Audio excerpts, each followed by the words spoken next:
அதிகமானதுனால நமக்கு மறந்து போனது என்னது? மனித நேயம். சோ இதனால நமக்கு வந்து நம்மளுடைய பள்ளியினுடைய முன்னாள் மாணவர் நாகராஜ் ஐயா வந்து ஒரு 2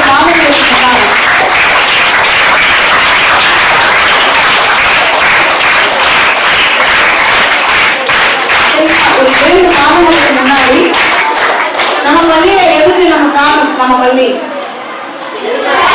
திருக்குறள், அதனால வந்து கார்த்திகேயன் சார் கேட்கணும். கார்த்திகேயன் சார் வந்து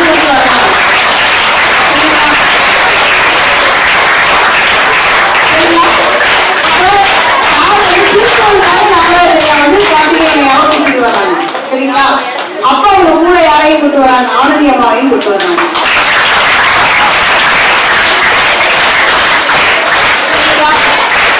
ஆனந்தி அம்மாவை ஏன்னா 2 நாட்கள் நம்ம பள்ளிக்கு வந்து 1 to 1 என்ன செஞ்சாங்க? ஒரு கேள்வி கொடுத்து உங்களுக்கு என்ன தெரியும் எழுதி வாங்கிட்டு அன்னைக்கு அந்த கேள்வி எழுதி பதில் எழுதிங்கல்ல, அந்த எல்லாருக்கும் வந்து இந்த மாதிரி பேட் என்ன கொடுக்குறாங்க? பரிசா கொடுக்குறாங்க. அது தவிர 2 குழந்தைங்க என்ன பண்ணிருக்காங்க? சூஸ் பண்ணிருக்காங்க. ஒரு பையன் ஒரு பொண்ணு. எல்லாருமே நல்லா எழுதிருப்பீங்களாம்.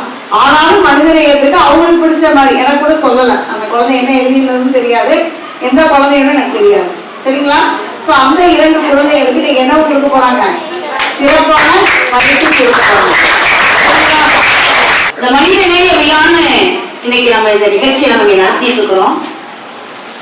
மனித நேயம்னா என்ன அப்படின்னு உங்ககிட்ட நாங்க கேட்டோம் இல்லையா? கேட்டோமா இல்லையா? மனித நேயம்னா என்ன அப்படின்றத கேள்விக்கு நிறைய விஷயங்களை நீங்க அழகா எழுதி இருக்கிறீங்க. நான் வணங்கும் கடவுள் தாய் தந்தையர்னு நினைச்சுட்டா முதியோர் இல்லங்கள் தேவையில்லை, அநாத பிணங்கள் விழ வேண்டிய அவசியம் இல்லை. தயவு செய்து என் அருமை மாணவர்களே மாணவிகளே, அடுத்த தலைமுறை சிறந்ததாக வர வேண்டும் என்றால் ஒவ்வொரு மாணவனும் மாணவியும் தாய் தந்தை தான் கடவுள்னு. உன்னுடைய பேர் என்னப்பா? விஜய். விஜய்க்கு நல்ல ஒரு பழத்தை கை. தாய் தந்தை தான் கடவுள்னு சொன்ன அற்புதமான விஜய் என்ற மாணவனுக்கு இங்கு 80 வயதிலும் இன்னும் ஏதாவது இந்த சமுதாயத்துக்கு செய்யணுன்ற சிந்தனையோடு இருக்கக்கூடிய சிங்கராஜையா அவர்கள் அம்மாணவனை வாழ்த்தி மற்ற மாணவர்களுக்கு உணர்த்தும் வகையில் அந்த பொன்னாடியை போற்றுமாறு அன்போடு கேட்கிறேன்.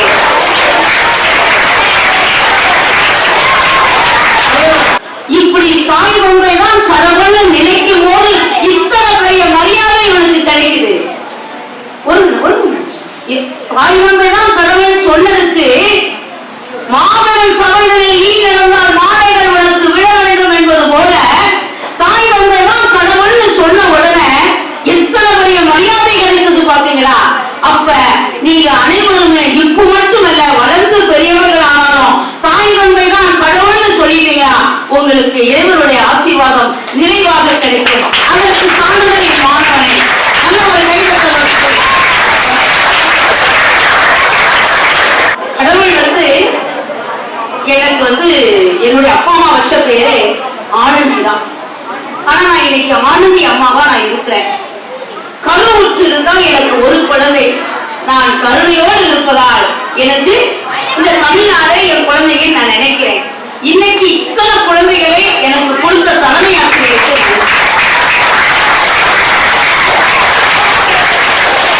நீங்க எல்லாரும் என் அம்மாவா ஏற்றுக்கிட்டீங்களா? Very good, very good. அம்மாவா ஏற்றுக்கிட்டீங்கன்னாதான் இப்ப நான் சொல்ற தகவல் எல்லாம் அம்மாவுக்கு கீழ்படிஞ்சு நடக்கணுமா இல்லையா? நான் சொல்ற விஷயத்தெல்லாம் நீங்க ஏற்றுக்கணுமா இல்லையா? Very good, very good. Chellapandi ஐயா அவர்கள் அப்பொண்ணு கௌரவிக்குமாறு அன்போடு கேட்டுக்கொள்வோம். நல்ல ஒரு பழக்க கைதட்டு.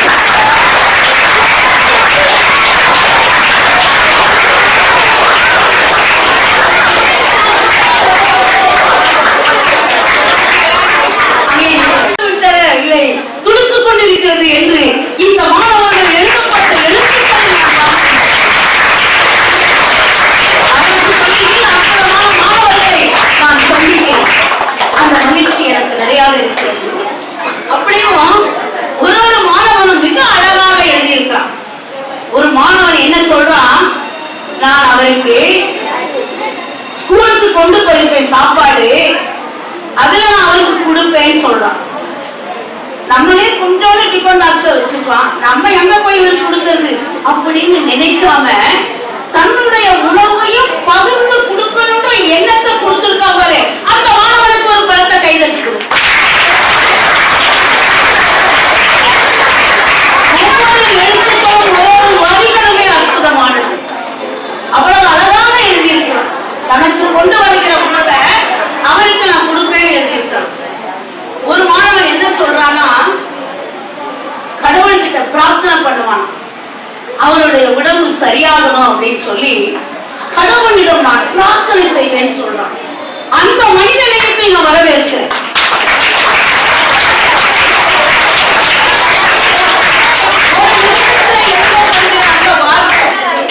ஒரு மாணவனும் மருந்து வாங்கி கொடுப்பேன், புது துணி வாங்கி கொடுப்பேன்னு சொல்றான். ஒரு சாதாரணமாக கேட்கப்பட்ட இந்த கேள்விக்கு எத்தனை விதமான பதில்களை இந்த மாணவர்கள் மத்தியில நம்ம பார்க்க முடிகிறது, உணர முடிகிறதுன்னு பாருங்க. ஒரு மாணவன் எழுதுறான், மருந்து வாங்கி கொடுப்பேன், துணி வாங்கி கொடுப்பேன். அந்த ஒரு மனிதநேயம் அற்புதமான ஒரு மனிதநேயம் தான். அதுக்கு நம்ம ஒரு கை தட்டுறோம்.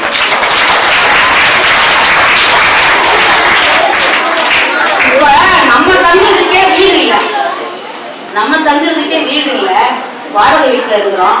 அது சென்னை சிட்டியில ரொம்ப மோசம். எத்தனை பேர் வருவீங்க, எத்தனை பேர் இருப்பீங்கன்னு 1000 கேள்விகளை கேட்பாங்க. ஆனா அப்படியாப்பட்ட ஒரு சூழ்நிலையில ஒரு மாணவன் எழுதியிருக்கிறான், தங்க வீடு கட்டி கொடுப்பேன்னு சொல்றான். நல்ல ஒரு கைதட்டு கொடுப்பேன். எல்லாமே ஒரு மனிதனுக்கான ஒரு விஷயம்.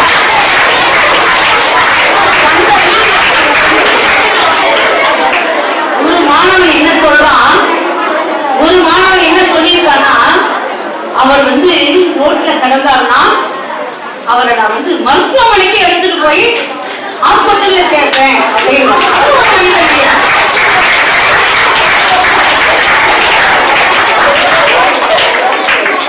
ஒரு மாணவன் சொல்றான், அவரை நன்கு பார்த்துக் கொண்டேன், அவரை அவருக்கு தேவையான பொருள் உதவிகள் எல்லாம் கொடுத்து அவரை சிறப்பாக நான் பார்த்துக் கொண்டேன் என்று. அதுக்கப்புறம் தான் நான் பள்ளிக்கு செல்வேன். எதை முதன்மைப்படுத்துறான், பள்ளிக்கு செல்லும் வழியில் அவர் கடந்தா என்ன செய்ய நம்ம கேள்வி கேட்கிறோம். அவன் என்ன சொல்றான், அவருக்கு முதல்ல எல்லாம் பண்ணிட்டு அவன் பள்ளிக்கு செல்வதை நிறுத்துற, அதன் பிறகு நான் பள்ளிக்கு செல்வேன். அப்படியாப்பட்ட மனிதனை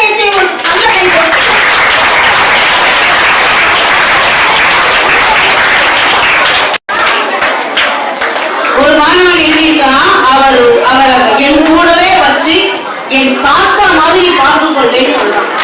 அப்ப இன்னொரு முதியவர்கள்லாம் வருவதற்கு வாய்ப்பு இல்லை. நீங்கன்னா உங்க தாத்தா பாட்டியை பார்த்துக்கிட்டீங்கனாலே முதியவர்கள் தேவையில்லை. அதுக்கப்புறம் ஒரு பையன் சொல்றான், அவரை கூட்டிட்டு போய் உணவு கொடுத்து அவரை சரி பண்ண வச்சு அவருக்கு ஒரு தொழில் கற்றுக் கொடுப்பேன்னு சொல்றான்.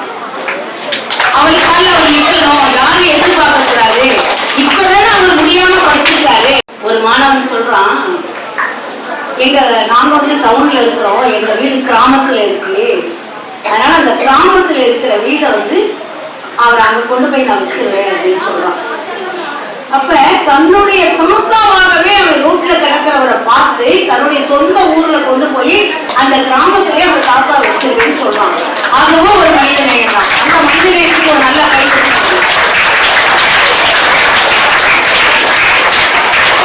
அப்படி ஒரு அற்புதமான ஒரு கேள்விகளை கேட்டு மாணவர்கள் மத்தியில இந்த நிகழ்ச்சியை நம்ம கொண்டு வரணும்னு முழுமையாக உதவி பண்ணி ஒத்துழைப்பு கொடுக்க கார்த்திகேயன் ஐயாவுக்கு ஒரு நல்ல பலத்தை கைது சொல்லலாம். மாணவர்கள் மத்தியில் நிறைய விஷயங்களை கொண்டு போகணும்னு ஆர்வமாக இருக்கிறாரு. என்னுடைய பணிக்கு உதவியாக செயல்படுகிற ரவிச்சந்திரன் ஐயா இங்க வந்திருக்கிறாங்க. அவங்களுக்கு ஒரு என்னால் முடிந்த உதவியை செய்து அவர்களுக்கு உணவுப் பொருள் ஆகியவற்றை கொடுத்தேன். அவர்களுக்கு தேவையானதை செய்தேன். மற்றவர்களிடம் சொல்லி அவர்களுக்கு உதவி செய்தேன். அவர்களை விசாரித்து அவர்களுக்கு பொருத்தமான இடத்தை பார்த்து வைப்பேன். நான் பள்ளிக்கு எடுத்துச் செல்லும் பழங்கள், காய்கறி ஆகியவற்றை கொடுப்பேன். தினமும் அவர்களை பார்த்து என் தாய் தந்தை போல் அவர்களை பார்த்துக் கொள்வேன். அவரிடம் பணம் காசு இல்லை என்றால் கூட நான் அவர்களிடம் பணம் காசு இல்லாவிட்டாலும் நான் மனிதர்களைத்தான் பார்ப்பேன். காசு இன்னைக்கு போனால் நாளைக்கு வரும். எவ்வளவு விஷயம் கை தட்டுங்க.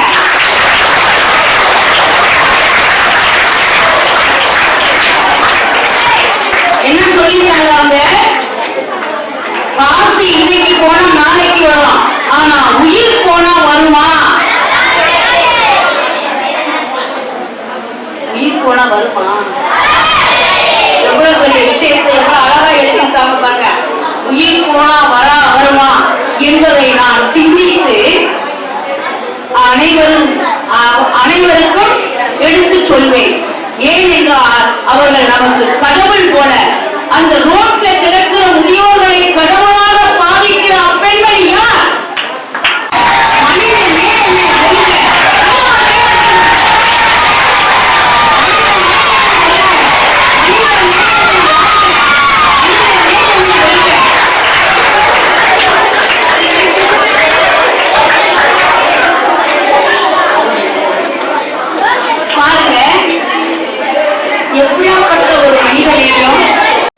அதிகமாக இருக்கிறது. அதே மாதிரி உங்களுக்குள்ளும் இந்த மனிதநேயம் வர வேண்டும் என்று கூறிக்கொண்டு இப்பெண்மணிக்கு கோல்டு மெடலை அளிப்பவர் செல்லப்பாண்டியன் ஐயா அவர்கள் கோல்டு மெடல் போட்டு மனித நேயத்தோடு அடுத்த தலைமுறைகள் உருவாக வேண்டும் என்று உங்களோடு ஆசீர்வதித்து கோல்டு மெடல் போட்டு கௌரவிக்கிறார்.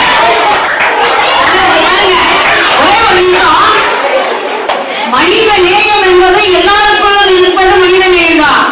ஆனா பூஜா ரவிச்சந்திரனுக்கோ ஆழமான மனித நேயம் இருப்பதால் தான் ஒரு உயிரை ஒரு பிறந்த உயிராகவும் பணமாகவும் பொருட்டாகவும் பார்க்காம மிக அற்புதமாக பெண்மணியை இந்த மேடையில் கௌரவிப்பதில் மகிழ்ச்சி அடைகிறது. அதே மாதிரி மனித நேயம் வர வேண்டும் என்று மிக தாழ்மையோடு கேட்டுக்கொண்டு இப்படியாப்பட்ட மனித நேயத்தோடு செயல்படும் பூஜாவுக்கு பலத்த கைதட்டி கொடுத்து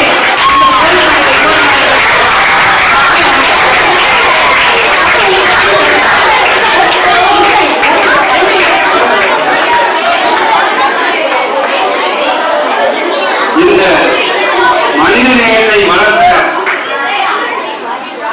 அனைத்து உங்களுடைய ஆசிரியர் பெருமக்களுக்கும், இந்த மனித நேயத்தை உருவாக்கிய தலைமை ஆசிரியர் அவர்களுக்கும் அவர்கள் பாதம் பயந்து கொடுக்கின்றனர்.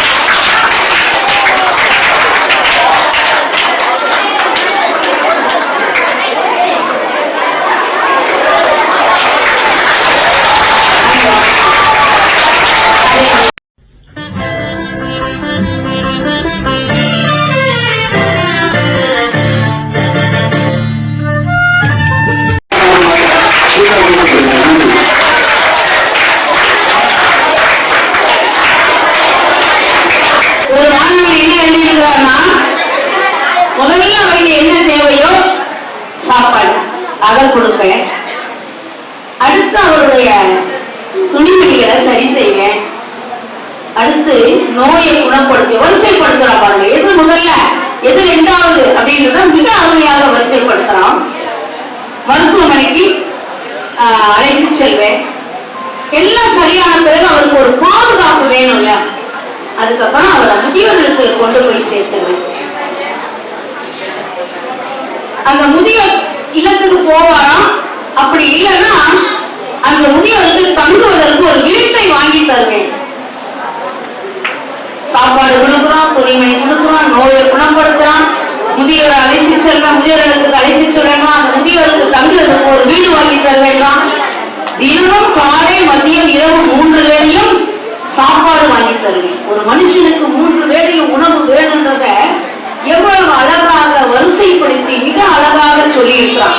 எல்லா சொற்களுமே எல்லாரும் சொன்ன சொற்களும் ஒன்று ரெண்டாக இருந்தாலும் இவன் வரிசைப்படுத்தி கொடுக்கப்பட்ட பசியால் நோயால் குளிரால் இருப்பவரை கண்ணால் என்ன செய்வீங்க என்ற செய்கிற போது அதை ஒழுங்குபடுத்தி வரிசைப்படுத்தி முதல்ல எதை செய்யணும், இரண்டாவது எதை செய்யணும் அப்படிங்கிறத மிக அழகாக தெரிஞ்சு மிக அழகாக அந்த அற்புதமான வழியை மனித நேயத்தோடு எழுதின அந்த மாணவன் யார் பார்த்துருவோமா?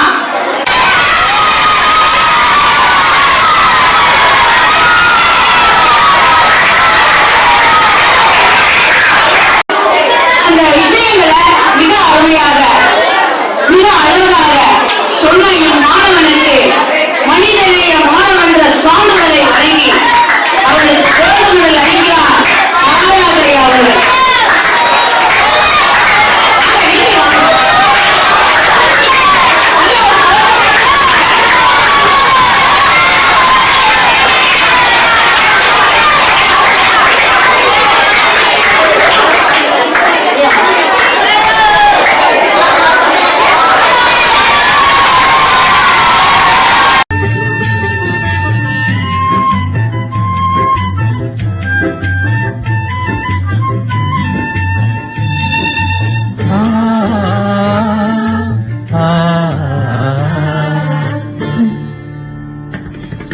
மனிதநேயம் மலர வேண்டும் மண்ணின் மீதிலே, இதயம் யாவும் இணைய வேண்டும் அன்பின் கூண்டிலே. மனிதநேயம் மலர வேண்டும் மண்ணின் மீதிலே, இதயம் யாவும் இணைய வேண்டும் அன்பின் கூண்டிலே.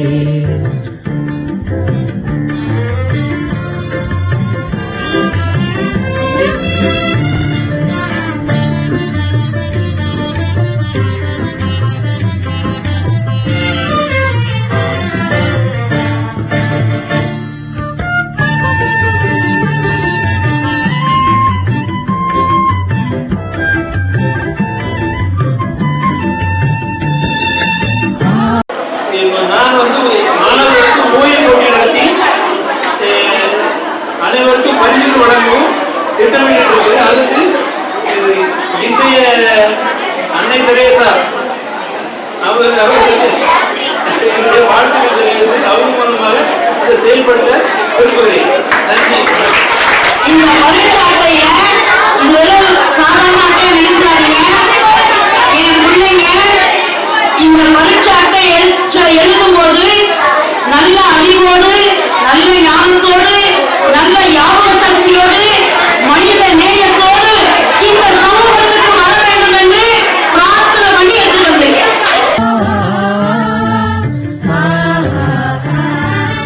அன்பு தானே உண்மை வேதம் கண்ணன் கீதையில், இயேசு அல்ல புத்தன் காந்தி சொல்லும் பாதையில். அன்பு தானே உண்மை வேதம் கண்ணன் கீதையில், இயேசு அல்ல புத்தன் காந்தி சொல்லும் பாதையில்.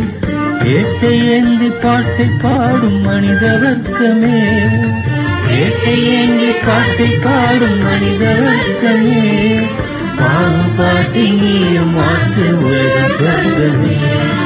மனிதநேயம் மலர வேண்டும் மண்ணின் மீதிலே, இதயம் யாவும் இணைய வேண்டும் மண்ணின் கோவிலே.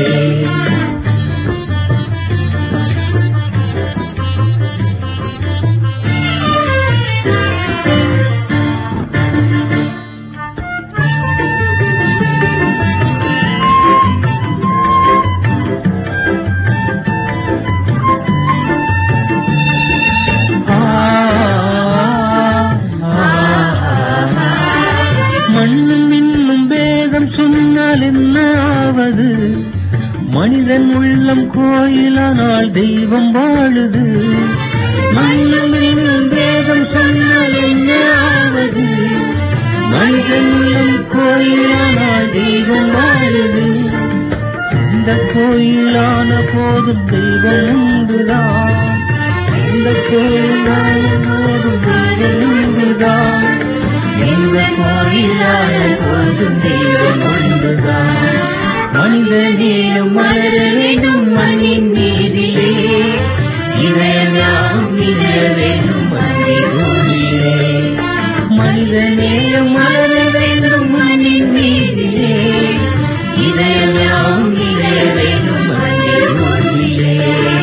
மனிதநேயம் மலர வேண்டும் மண்ணின் மீதிலே, இதயம் யாவும் இணைய வேண்டும்